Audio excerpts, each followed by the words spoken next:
Welcome back to Movie Recaps. Today I will show you a drama, sci-fi film from 2012, titled Extracted. Spoilers ahead. Watch out and take care. It's late at night when Anthony enters his ex-girlfriend Adrian's house and points a gun at her as Tom watches. There's nothing he can do about it before the gun is shot and Tom wakes up in a white room, to then move a room with a piano. The voice of an AI called Minnie reminds him that it's time for his daily reminder, so Tom begins mentioning details about himself to check his memory is working well and he hasn't lost sense of himself. He also mentions he is a prisoner of his own creation and that he's getting bored, so Minnie renders another location for him. Tom is now reliving a memory from some months ago. He was with his pregnant wife Abby, telling her he finally got a potential investor for his invention. Later, they had dinner with his sales reps, Richard, where Tom explained exactly how his invention worked. The machine could explore and showed the subconscious mind of another person and help them with issues like trauma and amnesia, and it was programmed to detect if memories were false. Richard, however, had other plans. The investor he made contact with wanted to use the machine to enter other people's minds. This went against Tom's and Abby's morals, but Richard explained that he wouldn't find anyone willing to fund his project if he didn't compromise a little, so Tom ended up accepting for the sake of the baby and the debt they were drowning in. This decision makes him argue with Abby later. He went ahead and started working with his business partner Gary on an improved machine that could put an outsider in another person's mind and guided you to the memories you wanted to find. They built a virtual command center as a starter area and used Tom's house as a model for it before also hiring an actress, Minnie, to be the voice of the guiding AI. In case things go wrong, they also install a self-destruct system for her. Now Tom is visiting another memory, once that isn't his own. He's been trapped for 4 years inside Anthony's head, and he now watches him have fun on the beach with Adrienne. Meanwhile, in real life, Abby takes their daughter Donna to see her dad at the hospital, where his body lays in a coma while his subconscious lives in Anthony's head. After the beach memory ends, Tom asks Minnie to take him to another one of his own, the one that showed how all this got started. One night, he was woken up by a call from Richard, informing him they would have to do the presentation the next day. Gary wasn't happy to hear that later since they were supposed to have 6 weeks to finish the project and some things weren't tested yet, but they had no other choice to accept if they didn't want trouble. The next night, they took their machine to a big warehouse, where they were joined by Arthur, from the Department of Correction, who had brought a bunch of cops and a criminal with them. They wanted Tom to use the machine on that criminal Anthony, to see if he was truly innocent or not. If it worked, no criminal would have to consent. Using the machine would become mandatory in trials. This enraged Tom and Gary, but they couldn't leave. Richard reminded them that they already took these people's money, so disobeying would get them in trouble. After sedating Anthony while avoiding the junkie scars and injecting him with the microchip that will connect to the machine, Tom asked Arthur for the details. Adrienne had been found dead. An anonymous tip had seen Anthony's truck near the crime scene, and the murder weapon had Anthony's fingerprints on it. With this information in mind, Tom connected to Anthony's mind, and everything he saw appeared on the computer screen. He showed up at the starter area first and asked Minnie to show him the night of the murder. Anthony was in his truck, looking at a text from Adrienne saying they were over before getting out and hitting the front door of her house. Since she wouldn't answer, he entered through the back door, and it seemed the night of the crime was fuzzy in his mind because the machine had to place placeholders where pictures and drawings would usually go. Anthony found Adrienne and after they struggled for a moment, she ran to the bedroom, where she apologized before he shot her with her own gun. Afterward, Anthony ran to the bathroom to take some pills and call his dad while Tom asked Minnie to analyze the memory. The chances of being real were 95%, which was a pretty solid number. The missing details weren't uncommon for an addict, so now that the police had what they wanted, Tom asked Gary to take him out. Instead of coming back, however, Tom found himself back in the starter area. Gary couldn't take him out no matter what keys he pressed, so Tom asked Minnie to self-destruct. She did so, but for some reason, Tom still wouldn't come back. Back in the present, in prison, Anthony wakes up after dreaming about the day he was arrested. After some Bible reading, he is taken to the visitor area, where his father Martino is waiting for him. He's brought Anthony some old family pictures for him, but he also reminds his son that he wants him to clean up in jail as he did. Anthony tells him he's been taking a carpentry class and shows him the lack of needle scars on his arms, promising he's trying his best, but his dad doesn't trust his word anymore. While Anthony looks at the photos in his cell, Tom visits a memory he's seen dozens of times. Little Anthony is trying to make his dog sit, but the little guy wouldn't listen, and Martino tells him the only way to teach something is through constant repetition, because if you tell someone something enough times they'll believe it, but this dog is incredibly dumb. When little Anthony goes to the fridge to grab a beer for his father, he actually sees Tom, but before Tom can do anything, the memory resets. Tom tries to make contact with the kid again twice more, but he doesn't see him anymore, and Minnie insists that's impossible anyway. Trying to figure out what makes this occasion so different, Tom asks Minnie to show him Anthony's memory of what he'd been doing while Tom interacted with his younger self.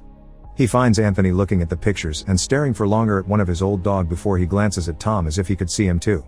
Tom realizes what happened then. Anthony had been thinking of the same memory Tom had been visiting, so to communicate with him, he needs to be at the memory he thinks of the most. Minnie sadly can't locate memories by the number of times they were seen, so Tom asks her for some memory where frequency is discussed, like therapy or a confession. Minnie shows him one of the many times Anthony talked to a priest. He told him about a memory that still haunted him all the time, and Tom decides to visit. One day years ago, while hanging with his friend and dealer Eric, he realized he couldn't live another day without his fix, so together they planned a robbery. After covering their faces with ski masks, Anthony took Eric's gun and both of them went after a man that just visited his bookie, Martino himself.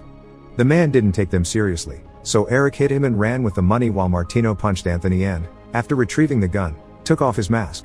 He was very shocked to see his son and refused to talk to him, so Anthony ran away.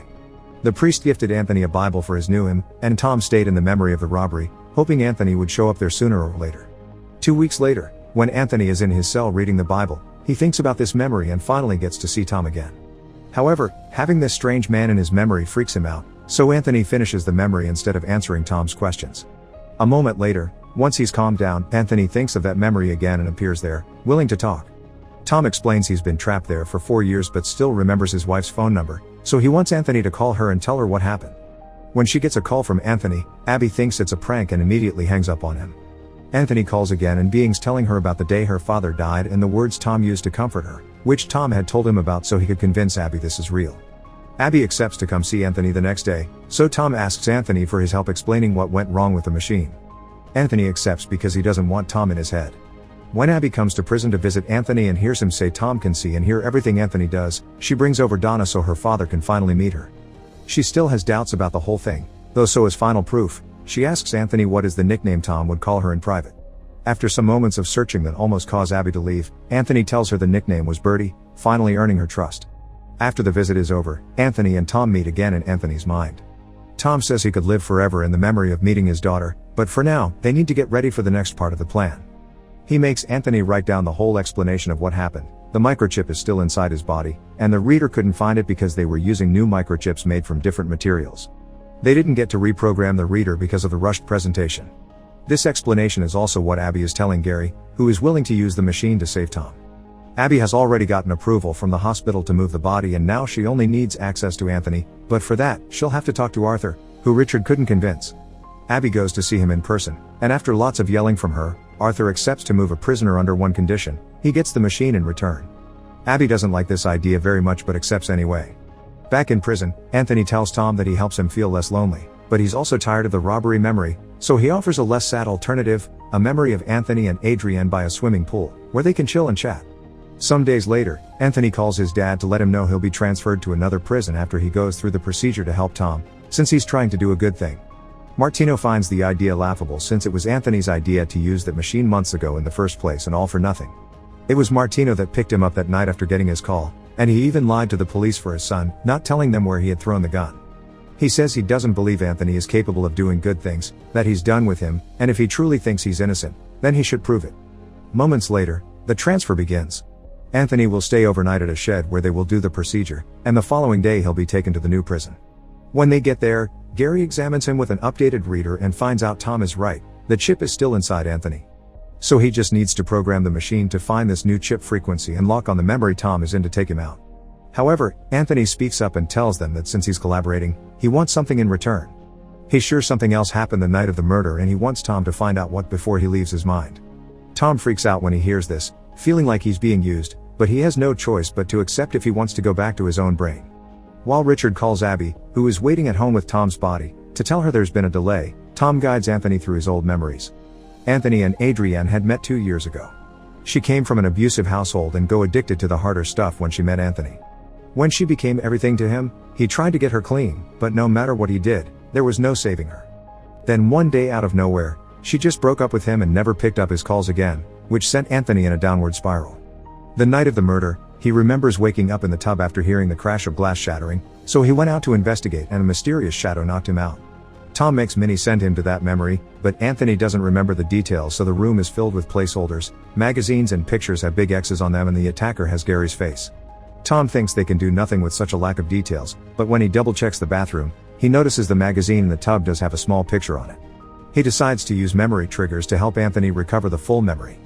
Tom begins walking through the house, telling Anthony keywords of their surroundings and letting him fill the gaps as his mind begins making the associations. Soon all magazines and frames regain their pictures, and the products of the house get back their color.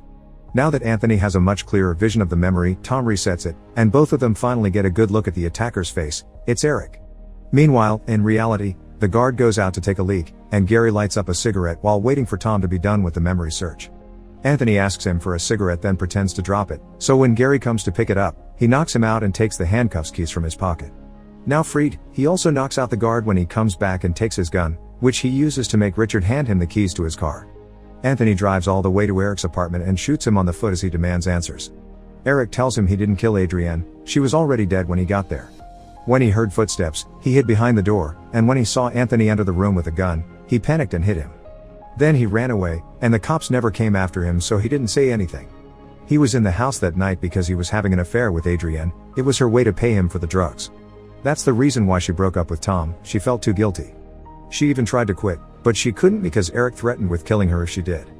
Eric thinks that Anthony killed her because Adrienne must have finally given up and told him everything, which would explain Anthony's memory of her apologizing. At that moment, they're interrupted by Eric's roommate, who also has gun, so Anthony has no choice but to give his to Eric, who doesn't hesitate to shoot him on the stomach. As night suddenly falls around Tom at the pool memory, Anthony takes advantage of Eric monologuing and kicks him off him, managing to grab back his gun and shooting the roommate before going after Eric, who is now running away. Because Anthony is on the verge of death, Minnie is malfunctioning.